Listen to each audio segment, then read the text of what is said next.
तो अभी तक हम लोगों ने क्या देखा है? तो हमने मतलब यूरोपियंस के आगमन के कारणों पर हमने चर्चा की है। यूरोपियंस भारत आए क्यों, पूर्वी देशों में उनकी आगमन क्यों हुई थी, आने के क्या कारण थे, और यूरोप में ऐसी कौन सी घटनाएं घटी थी जिसने प्रेरित किया उनको भारत आने के लिए। जिसमें हमने देखा कि पुनर्जागरण का बहुत बड़ा योगदान रहा। पुनर्जागरण ने यूरोप में एक नई क्रांति लाई, एक वहाँ पे आधुनिक युग शुरू हुआ। और वहाँ पे चर्च का जो एक बोलबाला था, एक तरह से धर्म का बोलबाला था, वो कहीं नेपथ्य में चला गया। और लॉजिक, तर्क जो है वो आगे बढ़ के आया। वहाँ पे जो है क्रिश्चियनिटी में दो फाड़ हो गया था। एक आपका कैथोलिक कैथोलिक चर्च हो गया था, एक कैथोलिक हो गए थे, और एक प्रोटेस्टेंट हो गए थे। प्रोटेस्टेंट हो गए थे। प्रोटेस्टेंट, ये मान के चलें आपकी प्रोटेस्टेंट क्रिश्चियनिटी का वो एक ब्रांच है जो एक तरीके से बाजारवाद को सपोर्ट करता है। ठीक है, उदारवाद को सपोर्ट करता है। खैर, इस पे कभी हम फिर विश्व इतिहास की चर्चा करेंगे तो उसमें हम बताएंगे हम कि कैसे जो है प्रोटेस्टेंट क्लास की उदय होती है। तो हमने देखा कि यूरोपियंस आगमन में सबसे बड़ा योगदान पुनर्जागरण का रहा, और पुनर्जागरण के पश्चात जो देखा हमने 1453 ईस्वी में कस्तुनतुनिया, जो रोमन एम्पायर का राजधानी था, उस पे अधिकार कर लिया किसने? तुर्कों ने। तो जो जिन रास्ते से होता था व्यापार पूर्वी देशों के साथ भारत का, उस रास्ते पे तुर्क का अधिकार हो गया। तो इनकी व्यापार हो गई बाधित। इनकी व्यापार क्या हो गई? बाधित हो गई। अब इसके अतिरिक्त हमने देखा कि पुनर्जागरण कारण नए राष्ट्रों का उदय हुआ, जिसमें पुर्तगाल और स्पेन जैसे नए राष्ट्र बन के उभर के आते हैं रोमन एम्पायर के विखंडन के बाद। और इन्हें भी हिस्सेदारी चाहिए था व्यापार में, जबकि यूरोप के व्यापार पर एक तरीके से इटली का अधिकार था। इटली के व्यापारियों ने, और यूरोप में जो सेंटर था व्यापार का, जो मार्केट का सेंटर ऑफ मार्केट था, वो वेनिस था और जेनेवा था। तो देखिए, पुनर्जागरण भी इटली से ही शुरू होता है। इसके पीछे के कारण को हमने डिटेल में देख लिया। हम वहां पर थे कि कैसे समुद्री अभियान इन्होंने शुरुआत करी है, जिसमें पुर्तगाल के प्रिंस द हेनरी, जिनको नेविगेटर की उपाधि भी मिली थी, इन्होंने, उनके ऊपर एक सनक सवार थी कि हमें एक जल मार्ग तो पूर्वी देशों के लिए खोजना है ताकि हम मुसलमानों के रास्ते से न जाएं, और दूसरा कि हम अपने व्यापार में भी हिस्सेदारी स्थापित करें, और तीसरा कि क्रिश्चियनिटी, ईसाई धर्म का भी प्रचार प्रसार होता रहे। ठीक है ना? तो उनकी जो एक विजन थी, उसी विजन को आगे भी बढ़ाया पुर्तगाल के राजाओं ने। तो आंशिक सफलता, अब यहां से हम पुर्तगालियों को पढ़ने जा रहे हैं, क्योंकि आपको पता है कि भारत में सबसे पहला आगमन तो पुर्तगालियों का ही होता है जल मार्ग से। सबसे पहले पुर्तगाली आएंगे,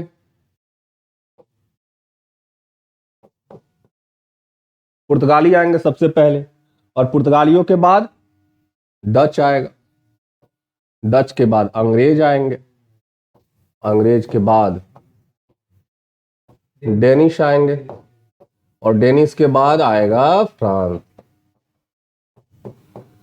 तो इस प्रकार से जो है इनका आगमन होता है। तो हमें सबसे पहले पुर्तगालियों के बारे में पढ़ना है डिटेल में कि पुर्तगाली कैसे भारत आते हैं, और इन्होंने क्या क्या ऐसे कार्य किए यहाँ पे, और इन्होंने, इनका योगदान क्या रहा भारत के औपनिवेशिक इतिहास में।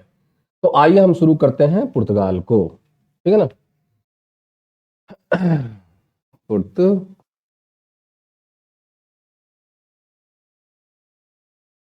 तो जैसे कि मैंने कल भी चर्चा की थी कि 1487 में सबसे पहले एक आंशिक सफलता मिलती है, एक पार्शियल सक्सेस मिलती है, जब एक पुर्तगाली नाविक, क्या नाम था उनका? बार्थोलोमो Diaz, बार्थोलोमो Diaz, बार्थोलोमो Diaz,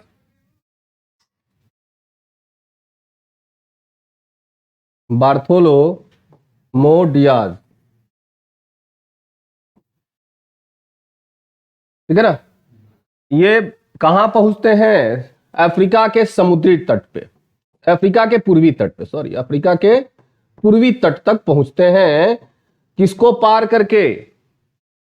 cap of storm, जिसको तूफानी अंतरीप की इन्होंने संज्ञा दी है। अफ्रीका जब देखेंगे तो अफ्रीका की जो निचली पार्ट है, निचला हिस्सा है, जिसको आज के समय में हम लोग केप ऑफ गुड होप कहते हैं, ठीक है। लेकिन इन्होंने, चूंकि ये जाते वक्त इन्होंने यहाँ पे बहुत बड़ा तूफानों का सामना किया था, इसीलिए इसका नाम जो है फ्रांस के सम्राट ने केप ऑफ स्टॉर्म रख दिया, या केप ऑफ, या इसको हिंदी में कह सकते हैं तूफानी अंतरीप। इसको क्या कहा इन्होंने? तूफानी अंतरीप का। तो इसको क्रॉस करते हुए वो कहां तक पहुंचे? अफ्रीका के पूर्वी तट तक। तो आंशिक सफलता तो हासिल हो ही गई थी, आधा रूट तो इन्होंने तय कर लिया था, ठीक है। दूसरा जो पूर्ण सफलता मिलेगा, अब यहां से वास्को डी गामा की चर्चा आएगी, यहां पर वास्को डी गामा की चर्चा हम करेंगे। क्या? तो 1497 में ये अपने अभियान की शुरुआत करते हैं, अपने अभियान की शुरुआत करते हैं वास्को डी गामा द्वारा, वास्को डी गामा द्वारा, वास्को डी गामा द्वारा अपने अभियान की, अपने समुद्री अभियान की शुरुआत की गई। तो इन्होंने शुरुआत करी और ये 11 महीना टोटल ट्रैवल करेंगे। 11 महीने के यात्रा के बाद ये भारत पहुंचेंगे, लेकिन ये डायरेक्ट भारत नहीं पहुंचते, ये भी पहले पहुंचते हैं कहां पर? ये भी पहले पहुंचते हैं अफ्रीका के समुद्री तट पर। अफ्रीका यूरोप से चलना स्टार्ट करते हैं और पहले पहुंचते हैं अफ्रीका के समुद्री तट पर, ठीक है ना। तो पहला पड़ाव था इनका अफ्रीका का पूर्वी तट, अफ्रीका का पूर्वी तट, अफ्रीका का पूर्वी तट। यहां पे इनकी मुलाकात, अब यहां से कैसे जाए? यहां तक तो बार्थोलोमो डियाज भी पहुंचा था। तो यहां पे इनकी मुलाकात हो जाती है गुजराती व्यापारी से। इस गुजराती व्यापारी का नाम है अब्दुल माजिद, और ये अब्दुल माजिद से सहायता मांगते हैं कि हमें भारत पहुंचने में आप सहायता करिए, ठीक है ना। Don't fear, I am here. हम आपको पहुंचाते हैं भारत तक, हम अपनी बेड़े को आगे आगे लेके चलते हैं, पीछे पीछे आप आ जाइए। तो अब्दुल माजिद की सहायता से यहाँ पे पूर्वी अफ्रीका के समुद्री तट पर इनकी मुलाकात हुई। अफ्रीका के पूर्वी तट पे, अफ्रीका के, सॉरी बार बार समुद्री तट कहना मुंह से निकल रहा है, अफ्रीका के पूर्वी तट पर इनकी मुलाकात हुई। किससे? गुजराती व्यापारी, तट पर गुजराती व्यापारी अब्दुल माजिद से इनकी मुलाकात हुई। तो इनकी सहायता से ये क्या करेंगे? इनकी सहायता से, अब्दुल माजिद की सहायता से, अब्दुल माजिद की सहायता से,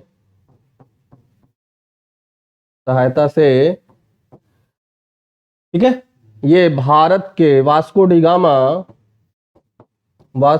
गामा भारत के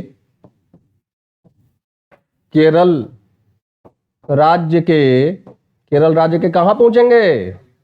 केरल राज्य के कालीकट तट पर पहुंचेंगे, कालीकट तट पर, ठीक है ना। तो ये कालीकट तट पे पहुंचते हैं यहां से। अब ये, ठीक है, तो कालीकट तट पे ये कहां पहुंचे? पहले तो डेट हमको जानकारी होनी चाहिए, कब? ये डेट था 17 मई 17 मई 1498, 17 मई 1498 को ये पहुंचते हैं कहां पे? कालीकट। कालीकट का भी एक खास स्थान है, नाम है कप्पकडाबू। तो ये कालीकट के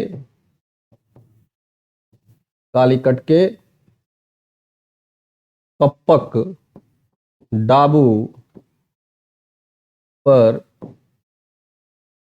पहुंचे।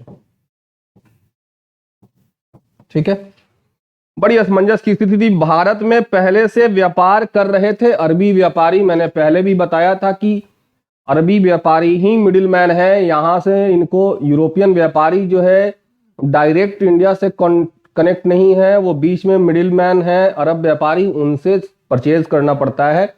अरब व्यापारी भारत से खरीद के ले जाते हैं अपने इलाके में, और फिर वहां से जो है यूरोपियंस खरीद के ले जाते हैं अपनी मंडी में। तो भारत में अरब व्यापारियों का एक तरह से वर्चस्व था। ठीक है, तो अरबी व्यापारी नहीं चाहते थे कि पुर्तगाली यहां पे आए। एक तरीके से इन्होंने कालीकट के लोकल रूलर, कालीकट का जो स्थानीय राजा है नाम है जमोरीन, तो जमोरीन को इन्होंने एक तरीके से कंफ्यूज करने की कोशिश की कि एक नया खिलाड़ी मैदान में कौन है, क्या है, पता नहीं है, किन शर्तों को के साथ आना चाहता है, तो आप नए लोगों को मत आने दीजिए। एक तरीके से इसने बरगलाने की कोशिश की जमोरीन ने। लेकिन जमोरीन अपने मंत्री परिषद में इसकी चर्चा की उसने अपने मंत्रियों के साथ, और एट लास्ट ये डिसाइड हुआ कि नहीं, नया खिलाड़ी के आने से हमें फायदा ही पहुंचेगा, क्योंकि टैक्स कलेक्शन हमारा बढ़ेगा। नया व्यापारी आएगा तो हमारा टैक्स कलेक्शन बढ़ने की संभावना है, तो हम ओके कर देते हैं, हम आने देते हैं इनको। ठीक है ना। तो जमोरीन खुद कालीकट के बंदरगाह पर पहुंचकर इनका स्वागत करेंगे। बार बार प्रश्न एग्जाम में आया है कि किसने स्वागत किया है, नहीं, बहुत हमको लग रहा है कि सैकड़ों एग्जाम्स में ये सवाल पूछे गए हैं, है ना। तो इनकी स्वागत किसने की? इनकी स्वागत किएगा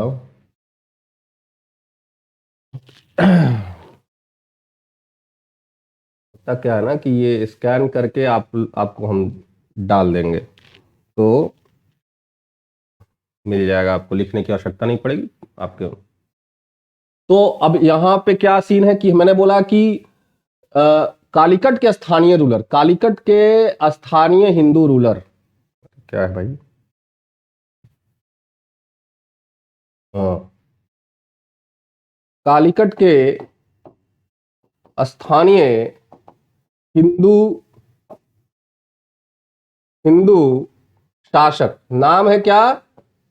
जमोरीन। इसका एक और नाम है समुथ्री। ठीक है ना। तो कालीकट के स्थानीय हिंदू शासक जमोरीन ने वास्को डिगामा का स्वागत किया। क्लियर है। अब भाई ले गए अपने दरबार में, पूछते हैं क्या, बताइए अपने आने का पर्पस बताइए, उद्देश्य बताइए। वास्को डिगामा बोलते हैं कि हम आए हैं आपके साथ, आपके पास व्यापार करना, हमें मसालों का व्यापार करना है, हमें मसाले चाहिए। ठीक है, हम मसालों का व्यापार करिए, हम तो आपके सहयोग से ही मसालों का व्यापार होगा। तो जमोरीन ने अपने आदमियों को नियुक्त किया इनके साथ, इनकी मदद करने के लिए। वास्को डिगामा जमोरीन के आदमियों की मदद से खूब सारा ढेर सारा माल इकट्ठा करते हैं, 3 महीना रहते हैं और वहां पे ढेर सारा माल इकट्ठा करते हैं, अपनी जहाज पे लादते हैं और अपने देश को रवाना हो जाते हैं। वहां जाने के बाद अपनी लागत मूल्य के 60 गुना मुनाफे पर इन्होंने अपने माल को बेचा। पूरे यूरोप में तहलका मच गया कि पूर्वी देशों के साथ व्यापार करने पे इतना बड़ा मुनाफा। एक नए जल मार्ग से अगर हम लोग आते जाते हैं, सारा खर्च छांट के भी हम 60 गुना मुनाफा कमा सकते हैं। देखो जी, अभी तक तो हम जो है इस रास्ते से आ रहे थे, सदियों से हम व्यापार कर रहे हैं लैंड रूट से, और हमें बहुत मुनाफा होता है, तो 10 गुना मुनाफा होता है, ये तो 60 गुना मुनाफा कमा रहा है। ठीक है ना। तो 60 गुना मुनाफा कम है। वास्को डिगामा क्या होगा? वास्को डिगामा 3 महीना तक कालीकट में रह के कालीकट में रह के अपने वस्तुओं की क्रय करेगा, वस्तुओं की क्रय किया और वस्तुओं क्रय करके वापस पुर्तगाल लौटकर उसने 60 गुना मुनाफा कमाया, 60 गुना मुनाफा कमाया। क्लियर है? अब बाकी अभी तक सरकार का कोई रोल नहीं है इसमें। अभी तक वहां के जो सम्राट हैं उन्होंने कोई हस्तक्षेप नहीं किया। ये जो भी सी वॉयजेस हुए हैं, जो भी ये समुद्री अभियान हो रहे हैं, ये अपनी पर्सनल लेवल पे वहां के व्यापारी कर रहे हैं, अपने खर्च से कर रहे हैं। वास्को डी गामा एक प्राइवेट जो है ना मर्चेंट है, सरकार का आदमी नहीं है। ठीक है, बाकी व्यापारियों में भी हलचल मचेगी कि हमको भी जाना चाहिए। नहीं, तो एक और व्यापारी, नाम है इसका Pedro Alvarez Cabral. Pedro Alvarez Cabral, ये साहब दूसरे पुर्तगाली बनते हैं जो भारत आगमन करेंगे। ये साहब जो है दूसरे व्यापारी हैं जो भारत आगमन करेंगे। तो 1500 ईस्वी में दूसरे पुर्तगाली नाविक तथा व्यापारी, दोनों कहेंगे ना, व्यापारी भी है नाविक भी है। दूसरे पुर्तगाली व्यापारी, नाविक तथा व्यापारी, नाम है इनका पेड्रो अल्वारेज कैब्रल।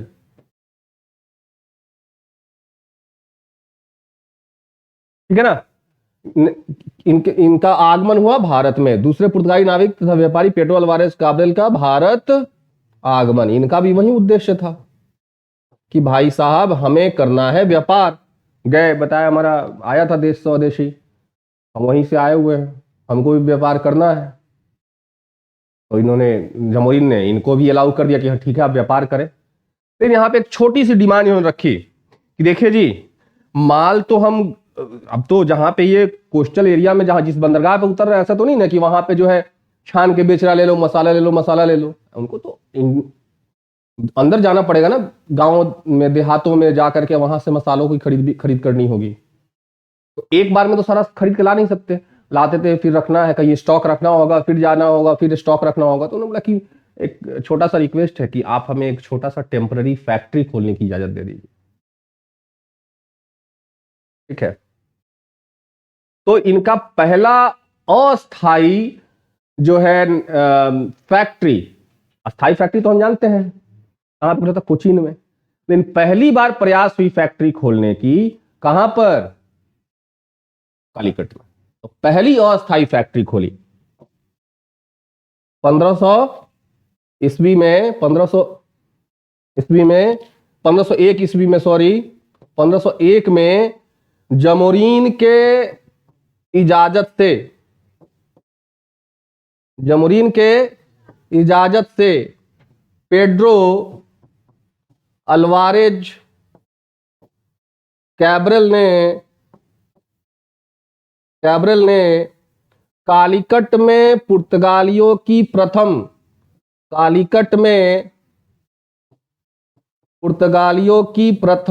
अस्थाई फैक्ट्री खोली। पुर्तगालियों की प्रथम अस्थाई फैक्ट्री खोली। भाई ये फैक्ट्री क्या होता है? फैक्ट्री उस समय तो इंडस्ट्रियलाइजेशन हुआ था नहीं था ना, औद्योगिकरण तो आई नहीं थी, मशीनों की खोज हुई नहीं थी अभी। तो फैक्ट्री एक तरह का आज के समय में समझ लीजिए वेयर हाउस नहीं, फैक्ट्री गोदाम। फैक्ट्री क्या था? वेयर हाउस था, नहीं गोदाम था। और इसका जो सुपरविजन करता था, इसके जो कंट्रोल होता था, फैक्टर जो अधिकारी होता था उसको कहा जाता था फैक्ट्री। बहुत पावरफुल अधिकारी था, एक तरह से फैक्ट्री का फुल कंट्रोल इसके हाथ में रहता था। ठीक है ना? तो इन्होंने प्रथम अस्थाई फैक्ट्री खोली। अच्छा, एक छोटी सी बात है कि जब पेड्रो अल्वारेस साहब आ रहे थे भारत, पेड्रो अल्वारेस साहब जब भारत आगमन कर रहे थे, तो ये भाई साहब जब पहुंचे,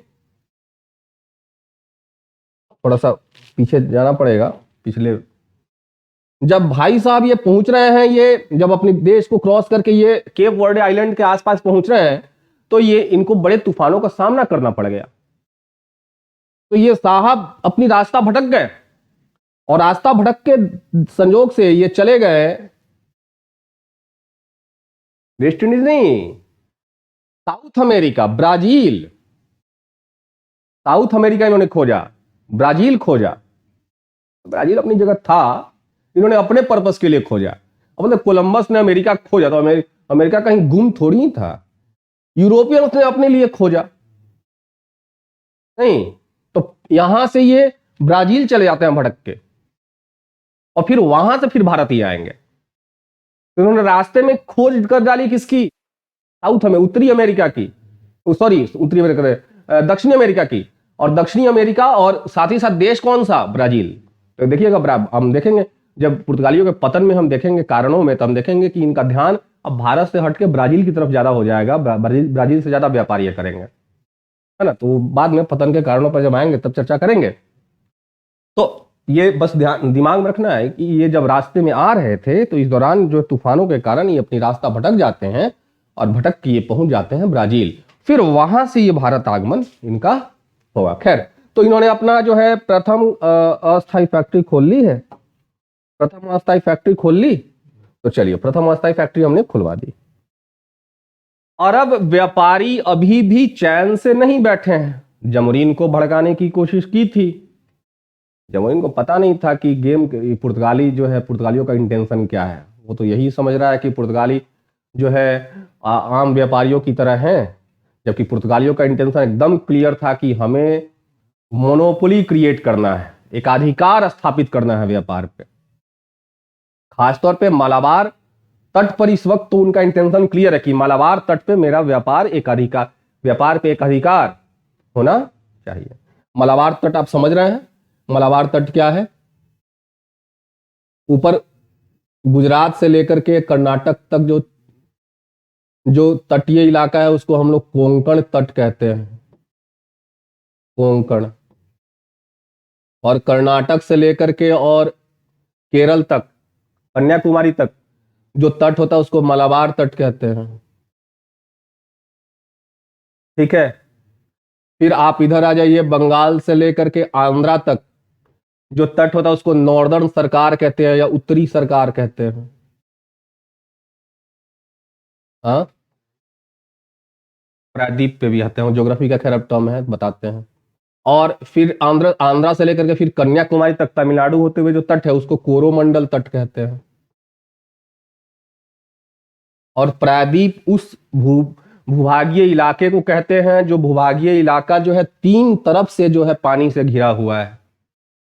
तो तीन तरफ से, इधर अरब सागर, इधर हिंद महासागर, और इधर इधर बंगाल की खाड़ी। तो ये तीन तरफ से ये वाला क्षेत्र घिरा हुआ है।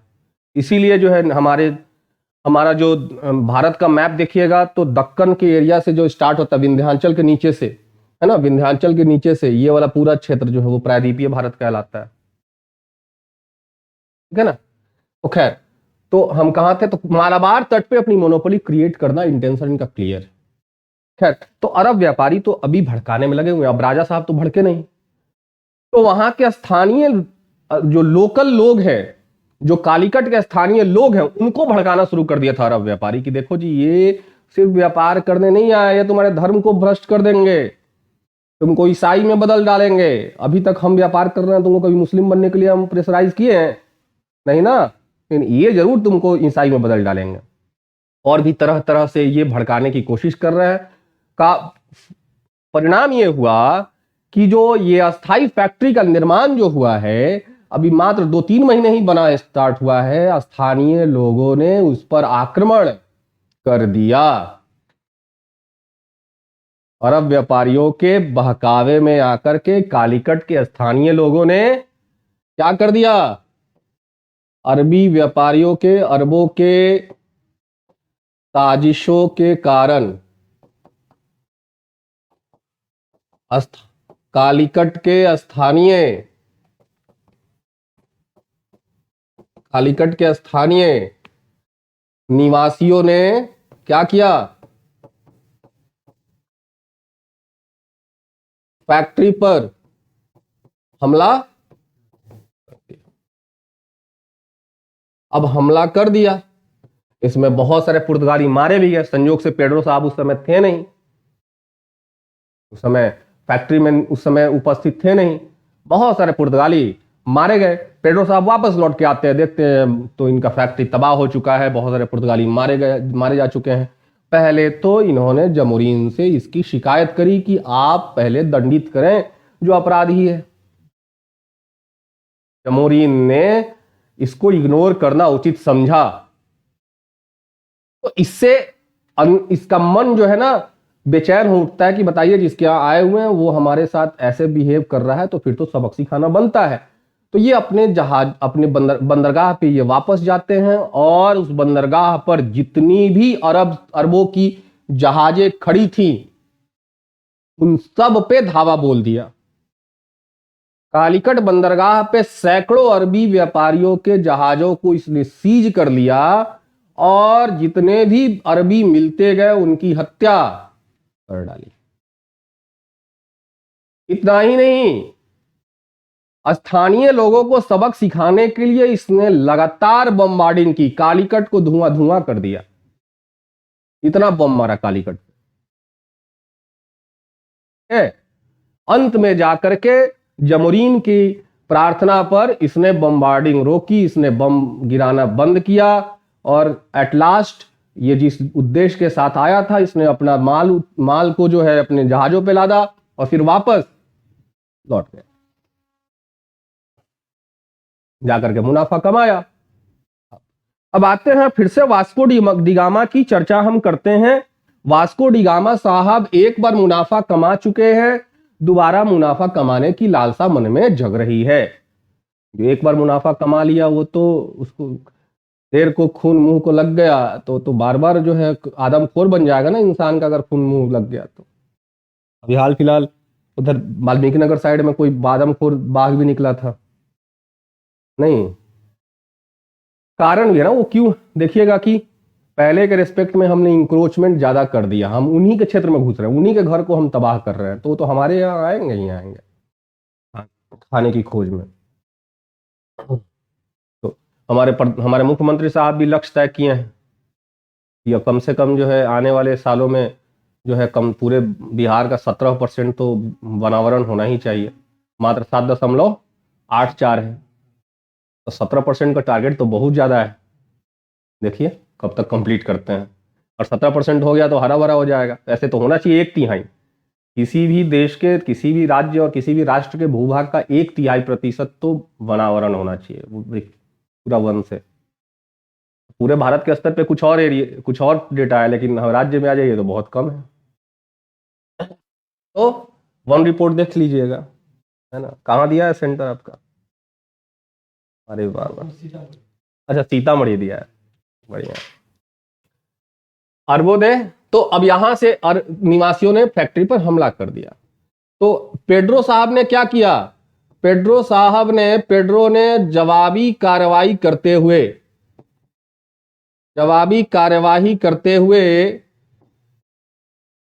क्या किया? कालीकट तट पर मौजूद सभी अरबी जहाजों को जब्त कर लिया, और जितने भी तथा सभी अरबियों को मृत्युदंड दिया। इसके अतिरिक्त क्या किया? इसके अतिरिक्त उसने स्थानीय लोगों को सबक सिखाने के लिए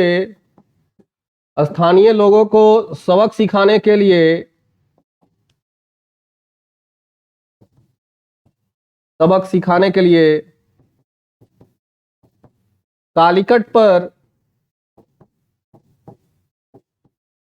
बमबारी किया।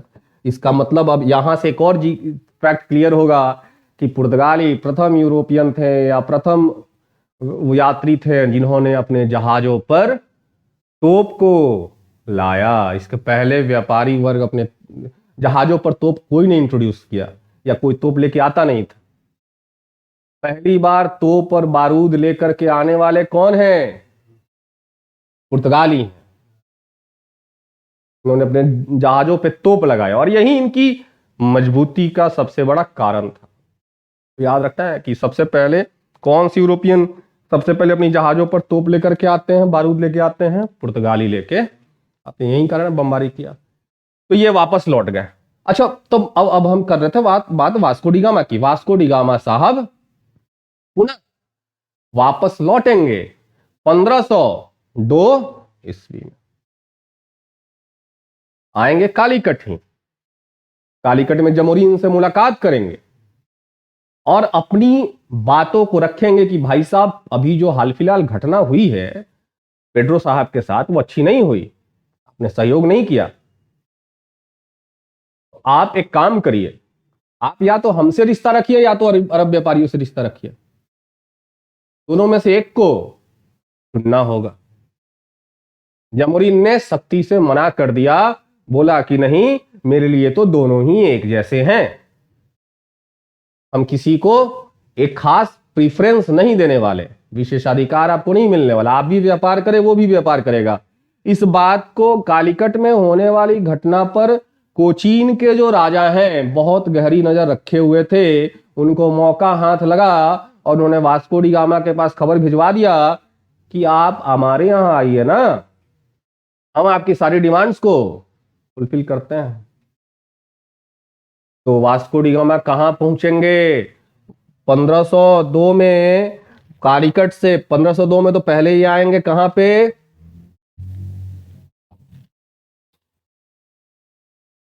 (1502 में वास्को डी गामा पुनः भारत आए,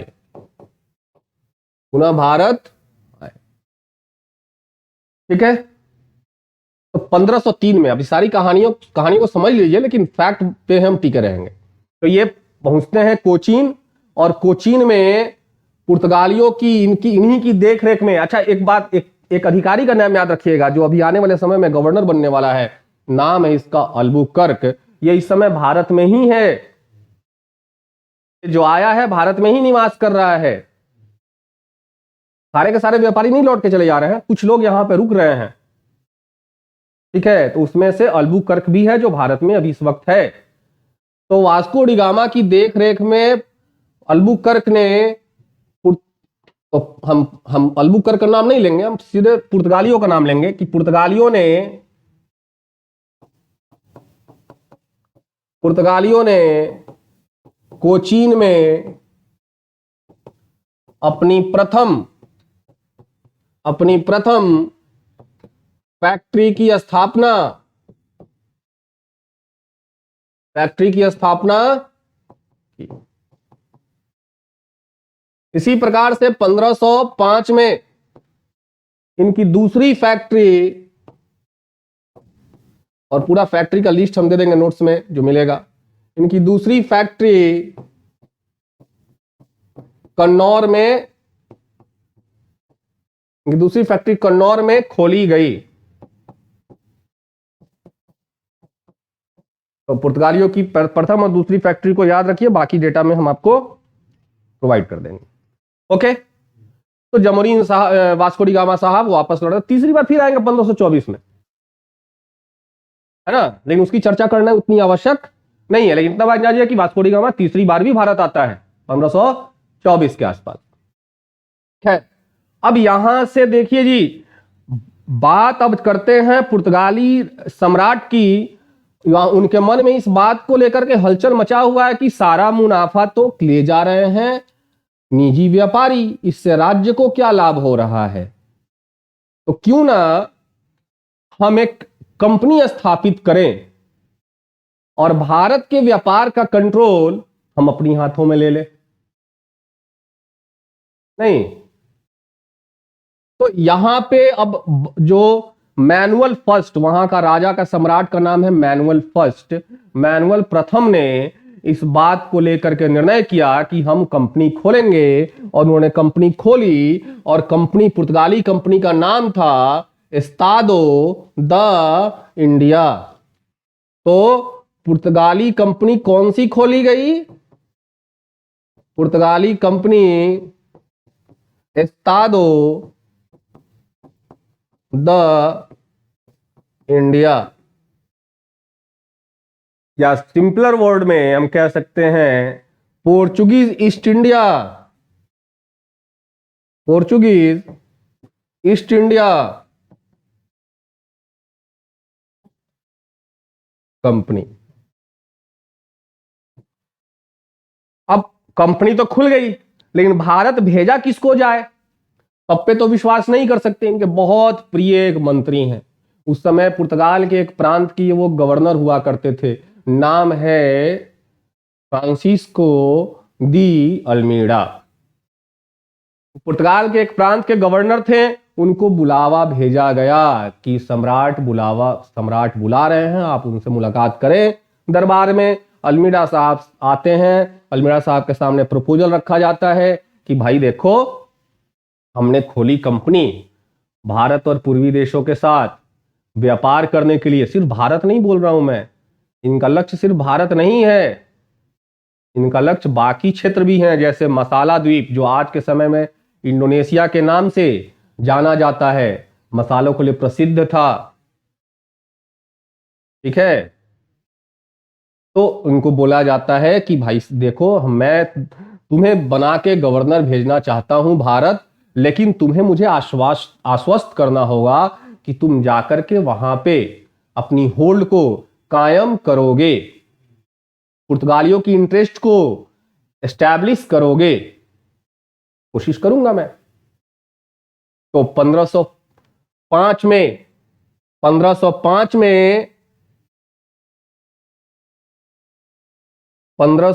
में अब यहां से फ्रांसिस्को दी अल्मीडा को भारत का प्रथम पुर्तगाली गवर्नर बना के भेजा गया। फ्रांसिस्को दी अल्मीडा को भारत का प्रथम गवर्नर बना के, भारत का प्रथम पुर्तगाली गवर्नर बनाकर भेजा गया। ठीक है ना, फ्रांसिस्को दी अल्मीडा को भारत का प्रथम गवर्नर बनाकर भेजा जा रहा है। जाइए आप वहां पे अपनी होल्ड को एस्टैब्लिश करें, वहां पे अपनी कंट्रोल मोनोपोली क्रिएट करें, कंट्रोल करें वहां पे जाकर के व्यापार को। एक्सक्लूजन ऑफ अदर ट्रेडर्स, बाकी व्यापारियों को बाहर कर देना है। ठीक है, तो बाकी कौन? अरबी व्यापारियों को मार्केट से आउट करना था इनको। क्लियर है यहां तक? तो 1505 में अब यहां से हम लोग गवर्नर के बारे में हम पढ़ना शुरू करेंगे। तो एक एक करके हम लोग गवर्नर पढ़ेंगे, जो हम लोग फिर कल देखेंगे, और यहां तक आज रहने देते हैं, और नेक्स्ट से हम लोग गवर्नर पढ़ना कल से शुरू करेंगे। ओके, चलिए अगले क्लास की बारी है।